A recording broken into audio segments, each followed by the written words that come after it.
Venezia con per 2 o 3 appuntamenti anche all'autorità portuale a proposito di turismo. Niente, io vi ringrazio, ovviamente devo ringraziare Banca Pattadina perché comunque è sempre stata al nostro fianco, meglio, io ho sempre specificato, al fianco della città di Chioggia, perché dire che è stata al mio fianco è magari errato, che si cambia il sindaco, Banca Pattadina sparisce. No, Banca Pattadina è sempre stata al fianco della città di Chioggia e lo abbiamo visto anche nella nostra famosa Sagra del Pesce, e non solo, siete sempre intervenuti anche con degli aiuti economici per le varie attività che l'amministrazione comunale sta organizzando sul territorio. Questo è ovviamente un bel progetto che va in aiuto alle famiglie, tanto più in questo periodo di maggiori spese sicuramente in ogni famiglia, caro energia, adesso anche se le notizie sono abbastanza confortanti che l'energia sta scendendo, il costo di energia, quindi va bene anche per il comune, quindi è un aiuto alle famiglie che ovviamente ci trova chiaramente concordi, poi sapere anche di poter sapere che l'amministrazione comunale eventualmente può contare anche sul vostro aiuto, potrebbero nascere sicuramente dei progetti anche a favore delle nostre famiglie che sono ovviamente in difficoltà. E io guardo sempre Don Zenna perché ho sempre quel progetto famoso che ci siamo già parlati, anche il vescovo ci terrebbe tantissimo e la butto qua così, insomma, però sarebbe una bella cosa poter creare veramente una sorta di mensa per le persone che non hanno la possibilità, ecco, di poter mangiare qualcosa anche a casa, insomma. Perché solitamente eravamo abituati in passato a trovare persone che ti chiedevano i soldi, un aiuto, no? Però non sapevi mai se dargli 10 euro, 20 euro, dove andassero poi questi soldi. Però quando al sindaco arrivano dei messaggi sul telefonino o in email o comunque su WhatsApp, su Messenger, così, dove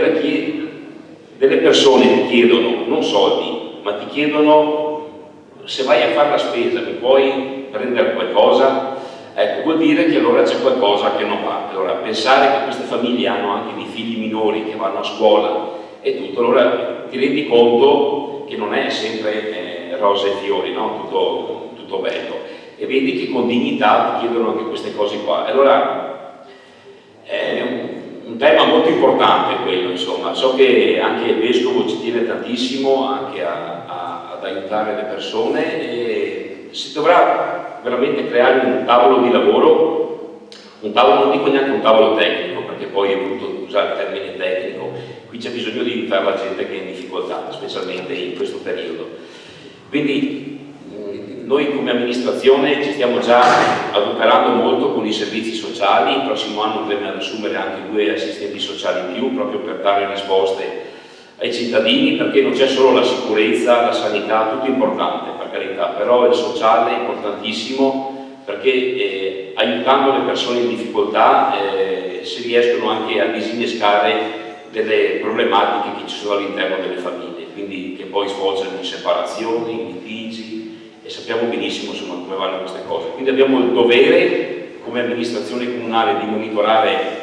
chiaramente tutte le situazioni, appunto il rinforzo dei servizi sociali perché almeno siamo presenti sempre più a favore vicini insomma alle famiglie che chiedono, che si rivolgono ovviamente ai servizi sociali a chiedere comunque un aiuto, ecco, e quindi questo è un progetto che veramente mi sta a cuore. E perché no, magari partire, adesso questo ovviamente è un progetto vicino alle famiglie, però sono andato oltre qui, c'è bisogno di dare un aiuto alle persone che magari anche vivono sole e che chiedono aiuto in maniera molto riservata, dignitosa, che non vogliono neanche far sapere, magari delle volte si vergognano anche andare ai servizi sociali perché è un caso, no, quello dell'aiuto dei carabinieri. Noi non si conosceva quella situazione, infatti ho chiamato subito, però se ci sono situazioni simili diciamo, segnalatele anche voi, perché se i servizi sociali non sanno, non possono mettere in atto tutte le procedure che sono previste per aiutare appunto le famiglie in difficoltà. Qui parliamo già di famiglie, diciamo aiuti alle famiglie, che va benissimo, però io sono andato anche oltre, alle persone che non hanno neanche da poter mangiare un panino con la mortadella a mezzogiorno. Ecco, questo io ve la metto lì così, so che ripeto, si sta anche lavorando molto anche con la diocesi, c'è stato proprio un'unione, ecco, sul fatto dell'aiuto alla povertà, ad aiutare anche a fare qualcosa per i nostri giovani. Infatti parlavi anche di giovani, ha un altro versante che è molto importante, perché i giovani sono il futuro della nostra città e molte volte si dicono per noia rompiamo, distruggiamo, facciamo queste cose qua, però io dico che ci sono i patronati, ci sono le associazioni sportive, se qualcuno vuole darsi da fare, c'è la protezione civile, ci sono le associazioni del terzo settore, associazioni di volontariato che hanno bisogno anche di manodopera, quindi la città è viva, bisogna cercare di coordinare tutte queste potenzialità che abbiamo a Chioggia, e questa ovviamente è una partenza che pubblicizzeremo anche noi come amministrazione comunale. Chiederemo anche la vostra collaborazione anche per fare attività come già diciamo avviene, ma con Banca Patavina. Adesso c'è ovviamente Patavina con te, e quindi valuteremo anche all'interno della nostra giunta, insomma, eventualmente le varie collaborazioni che potranno nascere anche insieme a voi. Ripeto, aiuti alle famiglie, alle persone, noi le accettiamo.